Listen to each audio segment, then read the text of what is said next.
And I think the best contribution I can make here, is the sound fine?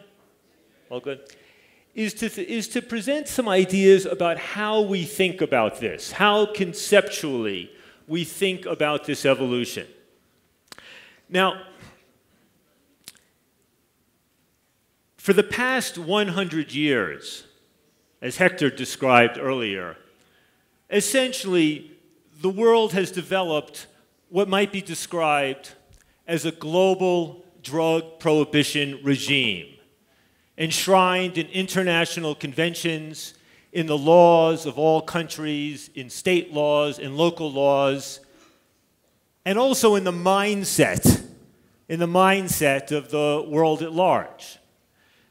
My government, the United States, has been the principal champion, the principal proselytizer, the principal protagonist and defender of these, engaging in multilateral advocacy, first through the League of Nations and then the United Nations, through bilateral relationships. Our federal police agency, the Drug Enforcement Administration, the DEA, became really the first truly global police agency, engaging in police operations around the world, training, collaborating with police agencies of almost every country. In some respects, the issue of drugs became the one thing that governments that agree on nothing else could agree on. So, in the last 10 or 20 years, the United States government would have nothing to do with Cuba and Castro except with drugs.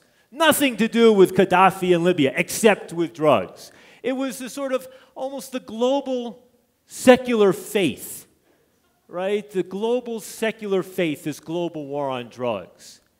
Now, the consequences of that, I think, are evident. The previous speakers, Mark Kleiman, Hector, others, have spoken to this. You see a black market in a global illegal market worth $300 or $400 billion, according to the United Nations. The #1 source of money for violent organizations, political organizations, apolitical organizations, terrorist organizations. You know, we see it not just in Mexico and in Central America or in Colombia, but in the Caribbean and now in West Africa.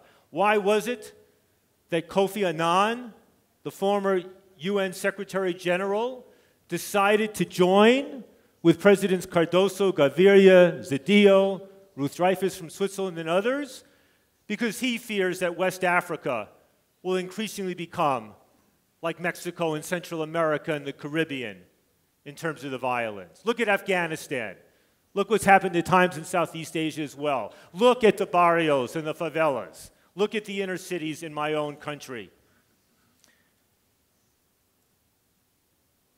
What Mexico is dealing with today in many parts of the country is like Chicago during the days of Al Capone and Prohibition, times 50 or 100. And in some respects, many of us agree that the solution for the problems and the evils of drug prohibition are somewhat the same as the solutions for the problems of alcohol prohibition. But, as Mark pointed out before me, it's one thing to say that about marijuana, but highly unlikely that we can imagine such a dramatic shift in laws in my country or even around the world. So how do we think about this? Imagine a spectrum from the most draconian, prohibitionist, punitive policies on the one hand to the most free market, libertarian policies on the other. So over here you have Singapore, some parts of Asia, sometimes parts of the United States, where you have the death penalty for possession of small amounts of drugs, where you have whipping and caning, where anybody can be pulled off the street without reason, required to take a drug test, and put into a drug re-education camp, something like the old communist re-education camps.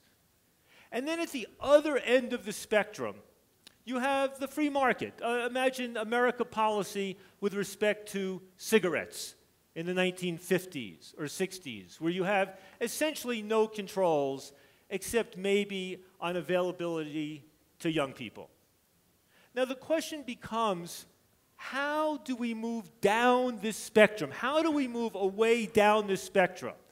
Many years ago, when I was still a professor at Princeton, I organized a working group, and we tried to come up with what we regarded as the ultimate model, the ultimate drug control model.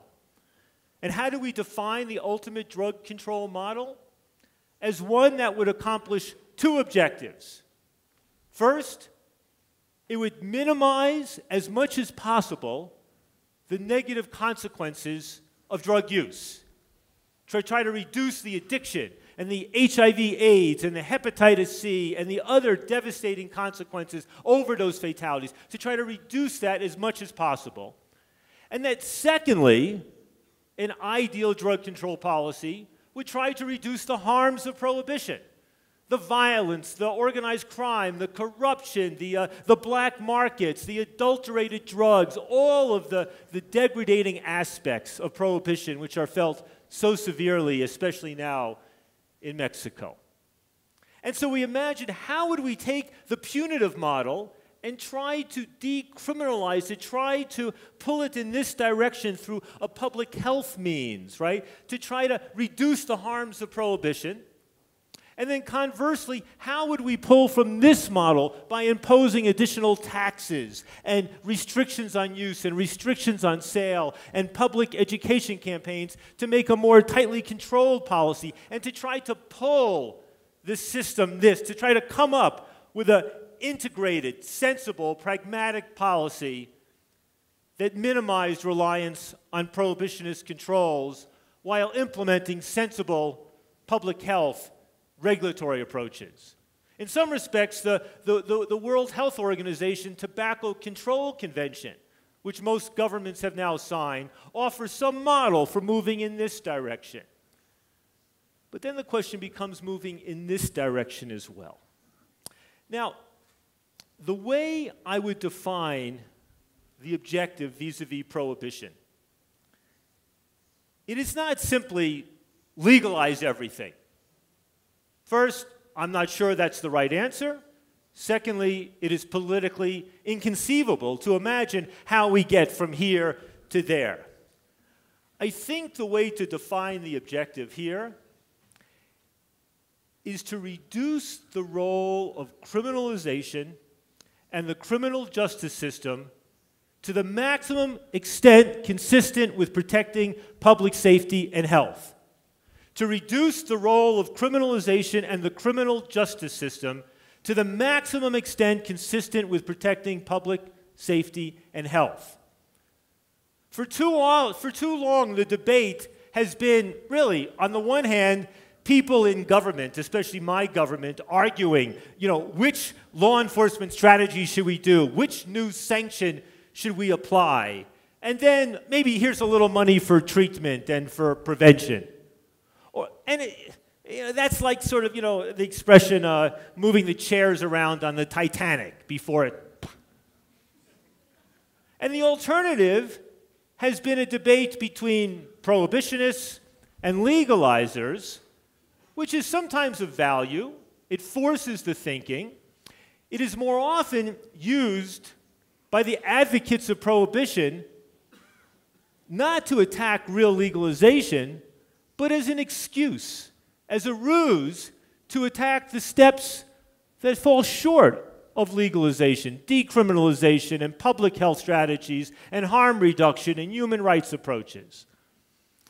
But the objective needs to be to move both the policy and the debate down the spectrum. So if right now, here's Singapore, and here's the United States at the federal level, and here's Mexico, and maybe here's Portugal with its decriminalization public health approach, and Switzerland, and Denmark now showing some leadership, and Australia in some ways, and other countries over here.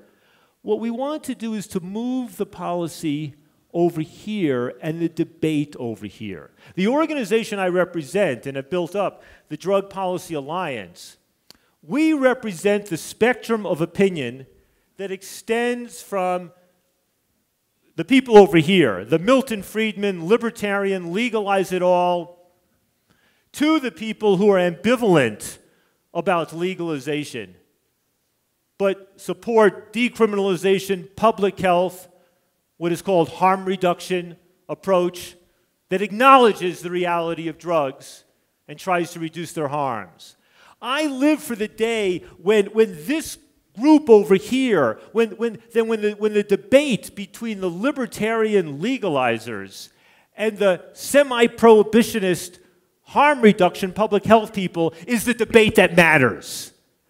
That this is the debate that the United Nations focuses on. That this is the debate that the United Nations Office of Drug Control focuses on. That this is the debate that operates in the United States Congress. I live for the day when all my allies along this spectrum can take out our knives and fight with one another, because then those fights will be meaningful. But until that point, what is most important is not, well, as a former academic, it's very interesting for me to engage in these debates between a more libertarian free market approach and a more modified approach. Those debates are relevant, but they should not distract us from the political and intellectual effort of moving the policy down this spectrum. Now, what could those components be? The first one, of course, and the Global Commission was brave to put this out there, end the prohibition of cannabis. End the prohibition of cannabis. I am sympathetic to the perspective of Mark Lyman, who spoke before, that ideally, if we can legalize cannabis without having the Marlboroization or the Budweiserization or whatever the equivalent is in Mexico, you know, the mass marketing of this commodity in a way that would be negative for public health, that would be desirable. But if that is not possible, and given the inherently capitalist nature of my own country and much of the world today, even an alcohol approach, a tobacco approach to cannabis would be preferable to the continued prohibition. This business amounts to tens of billions of dollars a year, maybe hundreds of billions around the world. Who knows? It may not be the major item in Mexico now, but it nonetheless is an easy source of capital for the criminals. And it is the one issue where we actually can see change afoot. I have spent the last 20 years of my life, when I travel outside my country, apologizing for the U.S. drug policy, because we have a lot to apologize for. And I want to be clear, I know many people in Mexico and elsewhere in Latin America, they think that U.S. international drug policy is not really about drugs. They think this is really about other economic interests, other security interests, about humiliating our neighbors to the south. And you know what? That's mostly not true. In fact, given the policy, you know, the security interests and the economic interests will find a way to make profit. But that's not what's driving it. As an American, our ultimate wish for global society is we want every other nation to be like Canada. We want trade, we want peace, we want civil society, we don't want gangsters, we don't want leftist guerrillas blowing up oil lines, we don't want that. It's important to understand that the U.S. international drug policy is truly an international projection of a domestic psychosis. It is deep in our blood and deep in our history. We were one of the only countries that actually criminalized alcohol. With a national amendment, we amended our Constitution to do this. You don't do that very often. And the only amendment ever to be repealed by another amendment to our Constitution was the Alcohol Prohibition Amendment. So this is deep in our cultural, political, religious, racial psychology of America. It's really about this. We have a deep-seated emotional need also, as we pursue our own psychosis domestically, to have it mirrored internationally.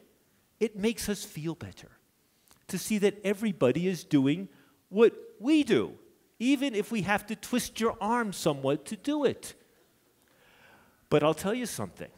When it comes to cannabis reform, my government may be in the wrong place, but civil society in America is now providing global leadership in this regard.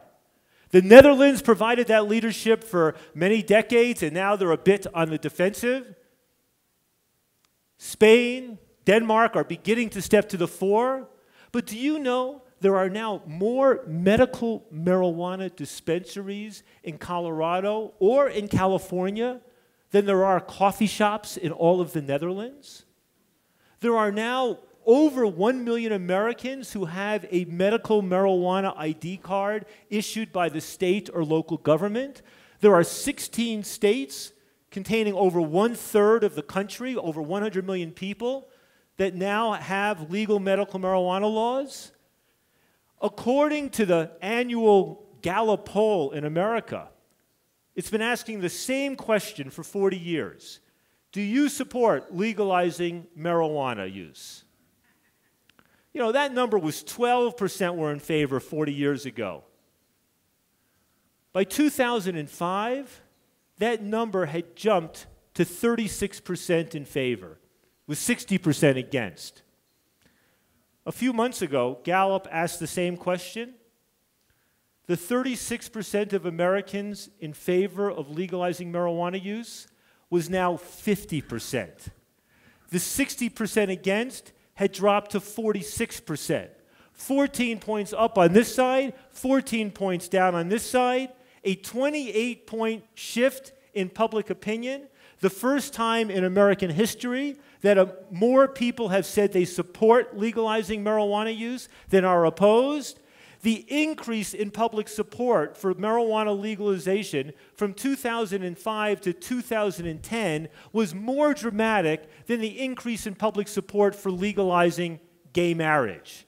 And there we see states doing it and it becoming part of the mainstream discussion. So the United States, not at our governmental, federal level, where the federal government remains a problem and an obstacle, and Obama has dreadfully failed to provide leadership, and most of the Republicans are terrible, and the Democrats only slightly less terrible. But bubbling up at the political level, at the public level, and because we have the option in roughly half of the 50 American states, there is the option to change a law through a referendum, through an initiative, where the public can vote on the law. Mostly the states in the West, but not only. It provides the option to shift things that way. So mind you, it's not going to happen quickly in America, and it's difficult. And the fact that the states will begin to legalize in the next 4 years, Colorado and Washington will have a chance this year. And the federal government will continue to stand in the way. But there's a movement there that I hope can inspire and inform and edify this discussion. And the fact of the matter is, to legalize cannabis is not just to take out one big piece of the drug prohibition regime. It is also to change the broader discussion. It is to show that it is possible to end an element of prohibitionist policy. Now, leave cannabis aside. What about with the other drugs? Obviously, decriminalization does not solve the problems of organized crime and violence and corruption. But there's good evidence to suggest that decriminalization of the drug user, of the small amounts, does not increase the demand. Does not increase the demand.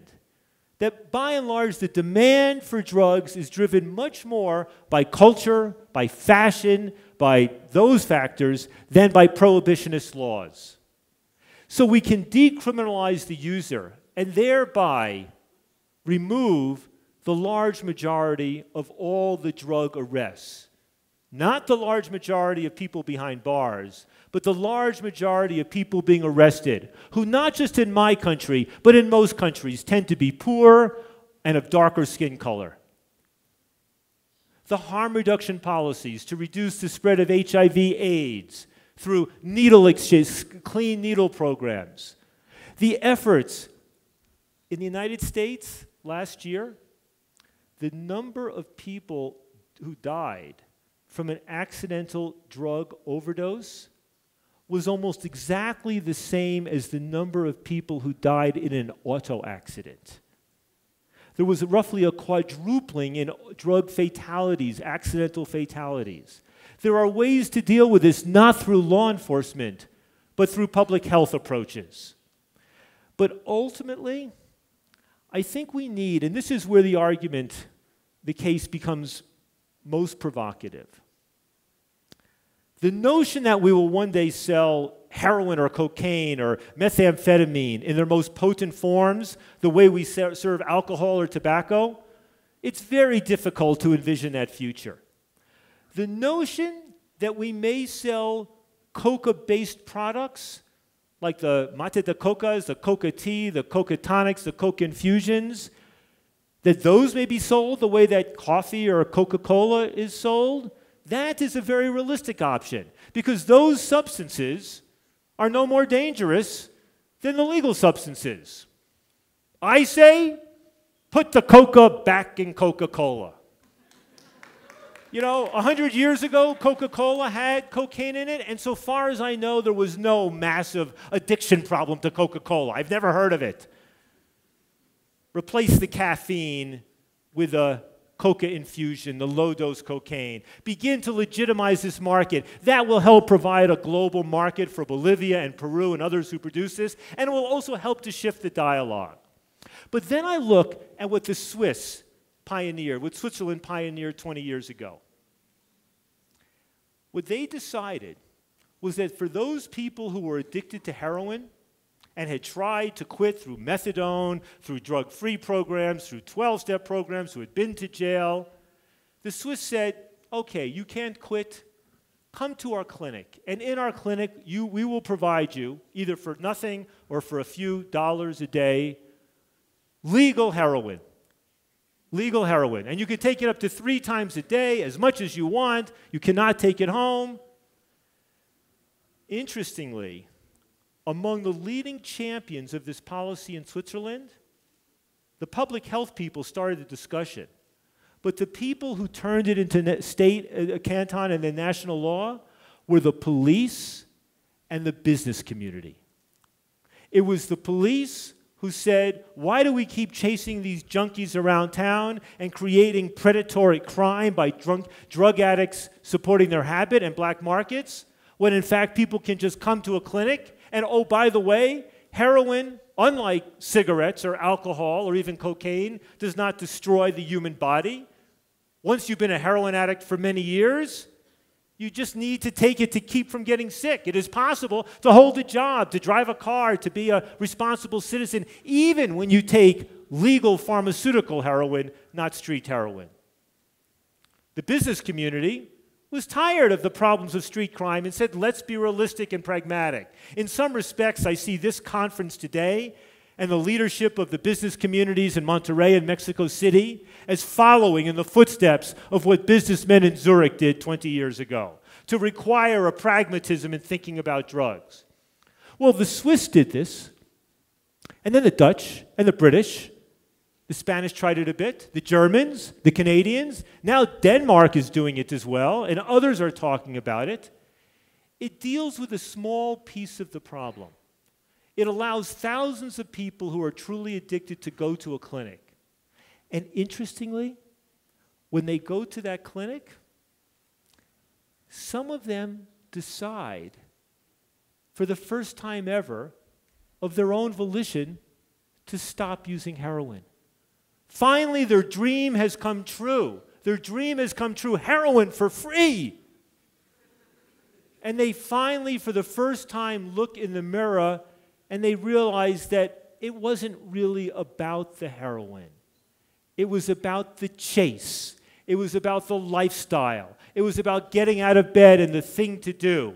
A famous American ethnologist, Ed Preble, wrote a book about an article about drug addicts, and he called it Taking Care of Business. He said, how do I know who the heroin addict is? It's not the person nodding out in the doorway. That's probably a drunk. It's the person walking around, got to look, got to get up, got to find some money, got to do something, got to get his heroin, find a place, and maybe also take care of his family and have his legal job and all that.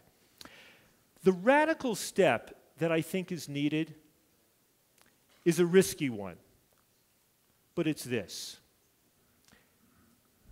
I don't see us moving down to full legalization of heroin, cocaine, methamphetamine, like alcohol and cigarettes. Let's keep thinking about it. But imagine if anybody who was determined to get their drug, whether it was legal or illegal, was allowed to obtain it from a legal source that was regulated by the government.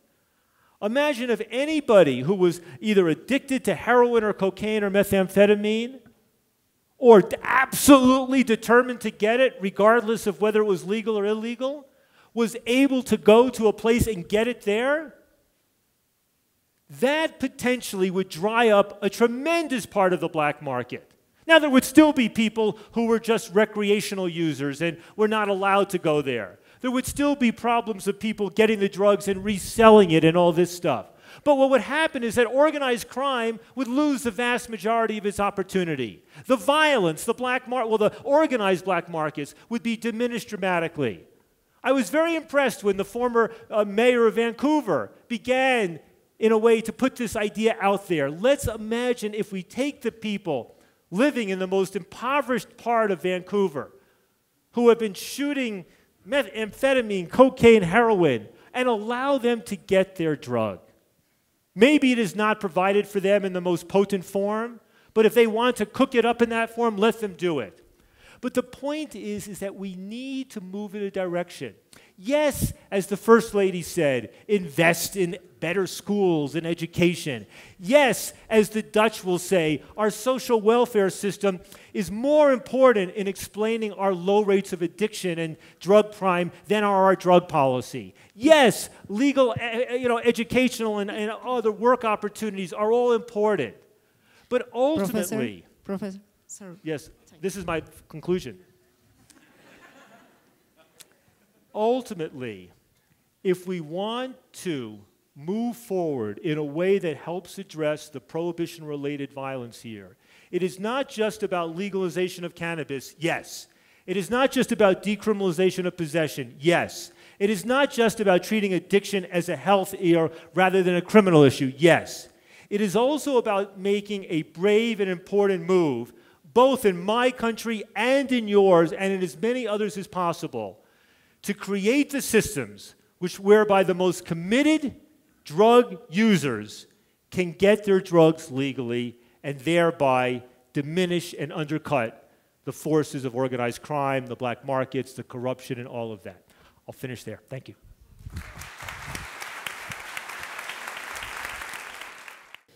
Bueno, aquí nos estamos acomodando para las preguntas. Primero que nada, muchas gracias por la invitación a los organizadores para poder, gracias, moderar este panel. Muchas gracias a los presentadores por tan interesantes propuestas que se ponen sobre la mesa. Tenemos muchísimas preguntas, no tanto tiempo, pero creo que sobre todo es importante poder ahorita recalcar algo que ya mencionaba el profesor Donald, pero que también pusieron los otros dos ponentes sobre la mesa, la necesidad de poder pues poner este tema de cómo legalizar o cómo avanzar hacia políticas que sean mucho menos dañinas, con una herramienta básica que puede ser la utilización del diálogo social para poder realmente ir informándonos, rompiendo barreras, paradigmas, prejuicios que existen alrededor de esto. Me llama mucho la atención que el primer panel no sea sobre el contexto y qué debemos hacer, sino ya preguntas concretas de cuáles son las alternativas y si hay alternativas. En ese sentido hay una clara disposición a voltear a ver otras opciones y al menos tener la claridad de que lo que estamos haciendo no nos está beneficiando. Creo que ese es un primer paso importante. Creo que lo siguiente es poder realmente estar en una lógica más que de debate, que es más defender unos las ideas de otros, poder estar en una lógica de diálogo donde podamos entender nuevas perspectivas, como decía el profesor Donald, pensar fuera de la caja, pero también el poder escuchar las otras experiencias que hayan puesto sobre la mesa, tanto Jorge como Ethan. Entonces, creo que todas estas preguntas van más o menos en ese sentido, en el sentido de poder entender más allá cómo estas alternativas realmente podrían ayudarnos. Y bueno, aquí, mientras yo misma me organizo, voy a poner un par de preguntas para Ethan, que fue el primero que habló. Ethan, aquí nos preguntan las personas ¿por qué se tiene la percepción de que los mayores problemas del tráfico de drogas son en los países ajenos al lugar donde realmente ocurre el mayor consumo, por ejemplo en Estados Unidos? Y también nos preguntan ¿cuál ha sido la experiencia de la regularización de cannabis en Mendocino, en el condado de Mendocino, en California? Si nos podrías también compartir un poco sobre esa experiencia. Ay, perdón, pero no entiendo todas las letras. Ok, si quieres esas dos mientras las voy acomodando.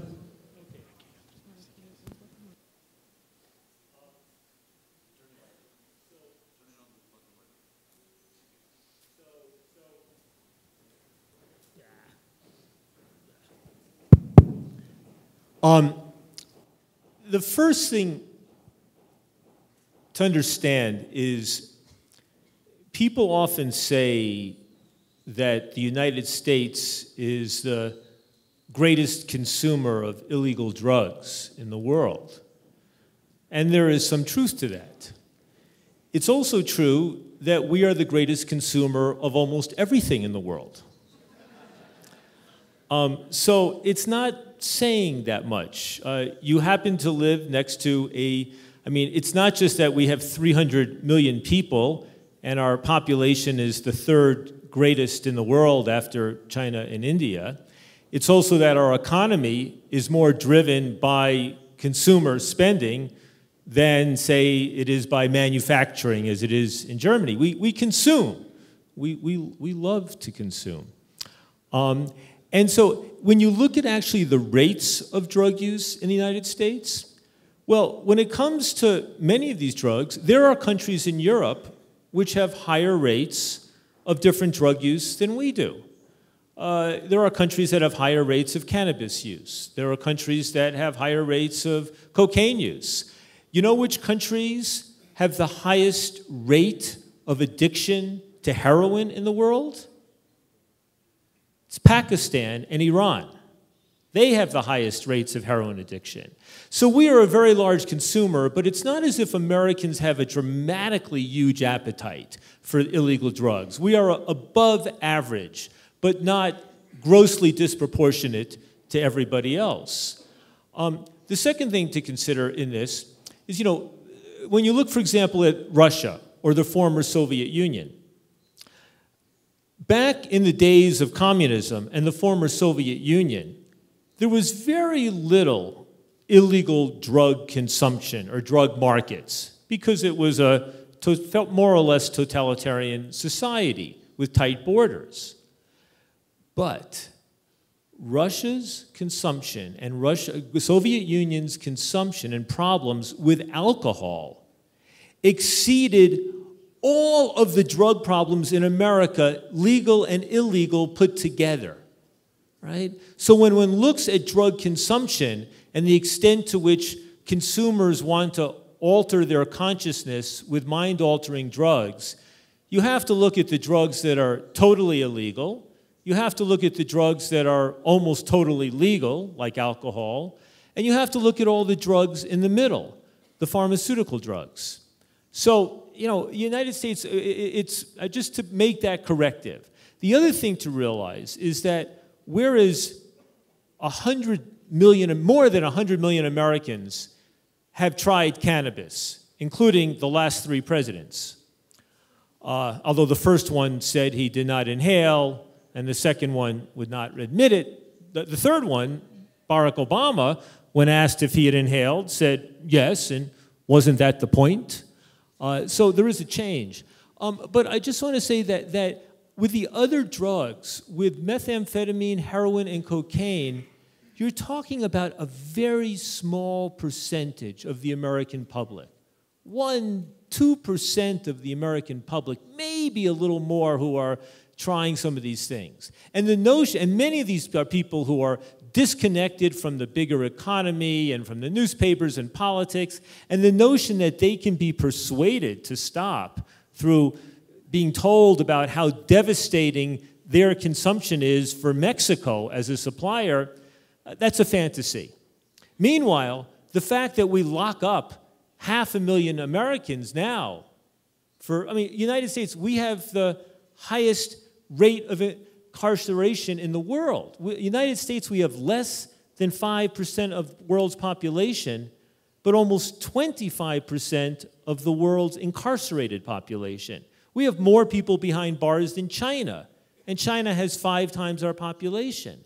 So the notion that America should crack down more, whenever I hear people in Mexico or Colombia saying, the United States should crack down in its own country, my response is, shut up. We're already cracking down harder than almost any government in the world, okay? So just to say, we are a big market. The answer is to find ways to legally regulate this market as much as possible, to diminish it through education and treatment, to allow drug addicts legal access, but otherwise to find ways to legally regulate it. Now, the other question with respect to medical marijuana and Mendocino County, which is north of San Francisco, there are some parts of California, Humboldt and Mendocino County, which have been growing marijuana for decades.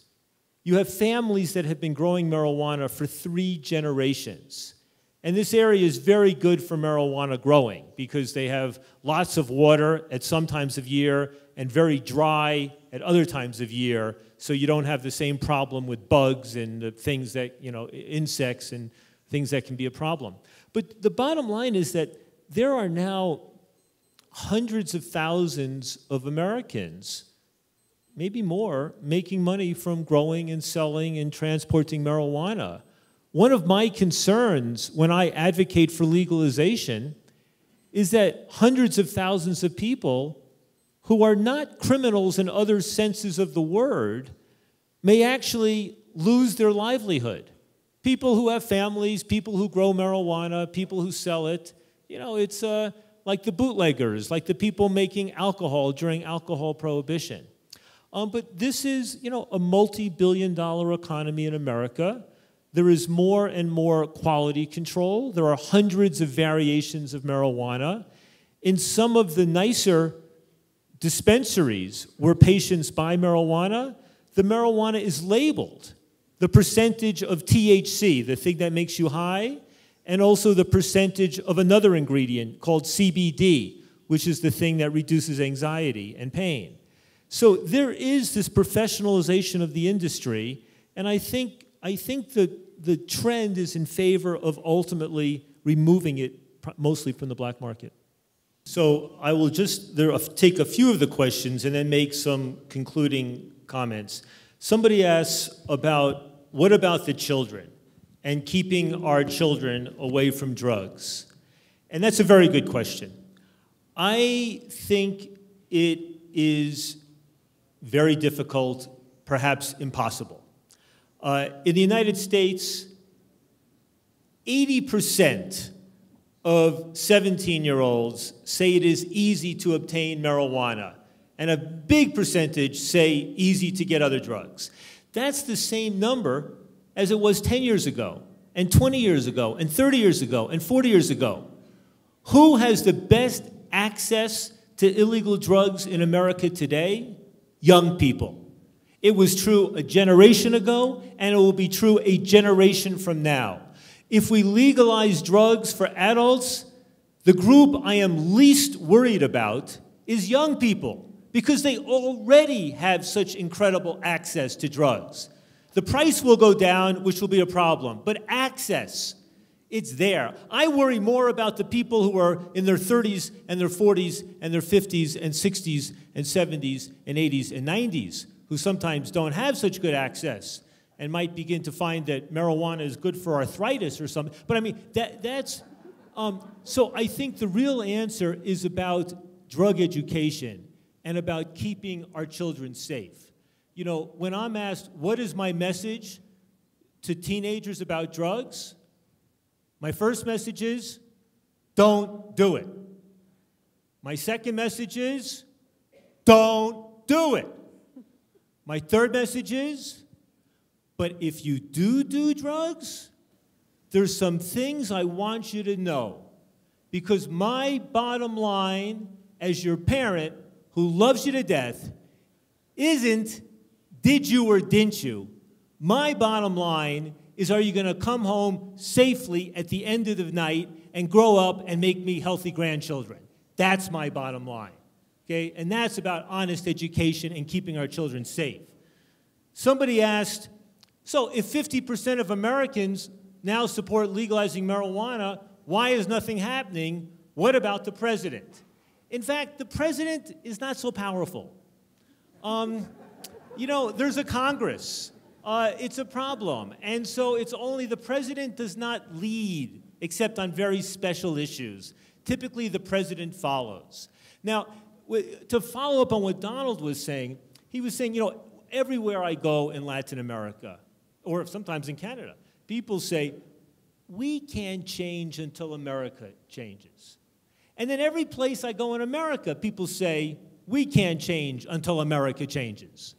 But the problem that you have with my government is the same problem that many Americans have and many state governments have with the federal government. The only way my federal government will change is if the pressure from outside the United States and the pressure from inside the United States, from the public and from state governments, forces that. So the notion that you should just, as Mexicans, sit back and say, oh, we cannot do anything because America is too powerful, forget that. It's important to push and to insist, because essentially, those of you in Mexico who support reform and those of us in the United States who support reform, we are allies for a more sensible, compassionate, economically effective, compassionate policy. Somebody says, if the U.S. legalizes drugs, where will we get them from? Mostly from America, right? We will buy whoever makes the best drugs for the best price. So Mexico is going to have a lot of competition for the drugs you make right now and export here. Already, probably most of the marijuana consumed in the United States is made in America, right? When people say Americans should stop buying marijuana from Mexico because Mexicans are dying, I say that's right. Buy American. Okay, now, the last points I just want to say are this. You know, when you think about the future, and you think the future really is more and more about the pharmaceutical drugs. When I told you that as many people die of a drug overdose last year as an auto accident, the majority of that are now pharmaceutical drugs, opiate drugs, not street heroin. Whether we like it or not, your country, my country, the world, are only going to see more drugs. Our children and grandchildren will live in a world where there is, you know, ecstasy generation 6 and methamphetamine generation 4 and Viagra generation 22. I mean, this is the future. Now, if you think about it, there is this other substance that is widely consumed in your society and mine and all around the world. It is a substance with horrific, terrible consequences, but also a substance of great pleasure. It is one we are dependent upon and addicted to, but also one that most people use responsibly, right? You know, and what is this substance that we can't live with or without? The automobile. Now think about it. If you look at the statistics, in my country, for example, what has happened with automobiles? Over the last 30 or 40 years, the number of automobiles on the roads has gone up. The number of drivers has gone up. The number of miles driven has gone up. What else has happened? The number of fatalities of people dying has gone down. The number of accidents that are serious injuries has gone down. The amount of pollution being put into the environment has gone down.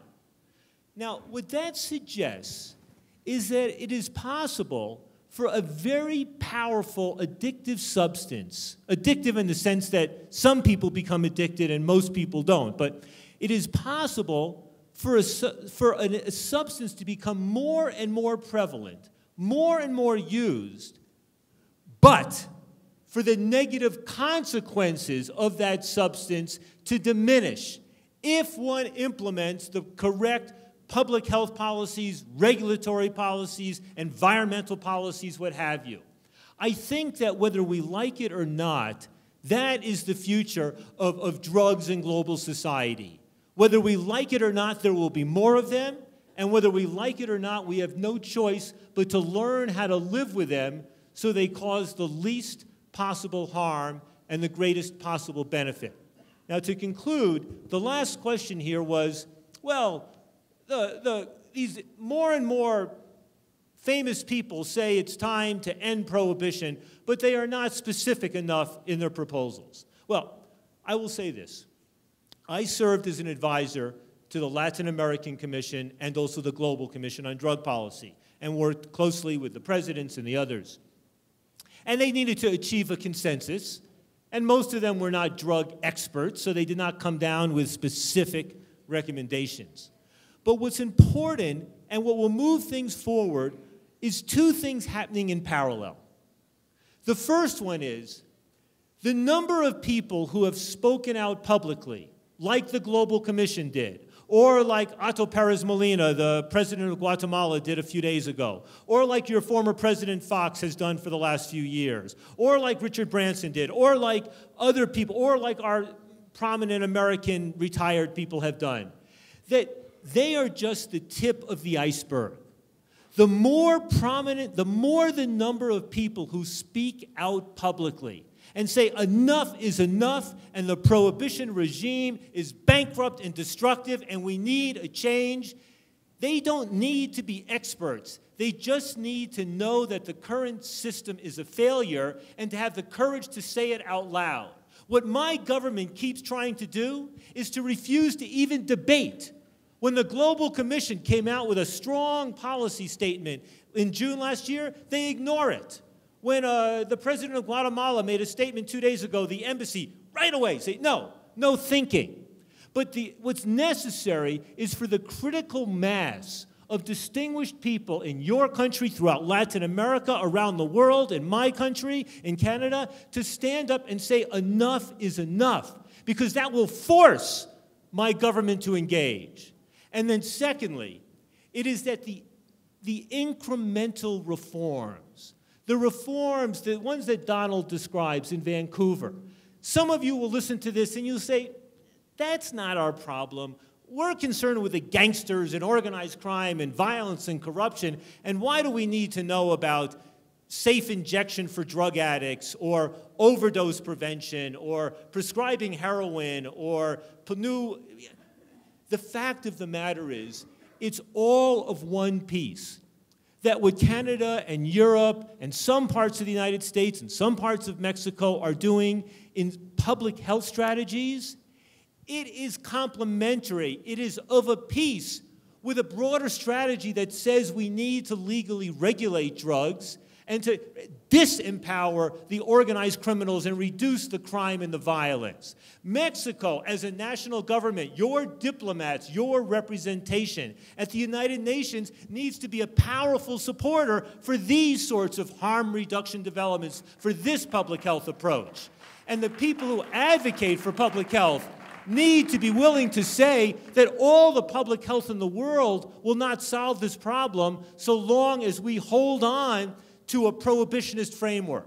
Ultimately, what keeps the prohibitionist framework in place, it is ignorance, fear, prejudice, and profit. Ignorance of the reality of drugs, ignorance of the science. It is fear, the fear for our children, the desire of every parent to put their baby in a bubble and try to protect their baby no matter what it costs or who must suffer.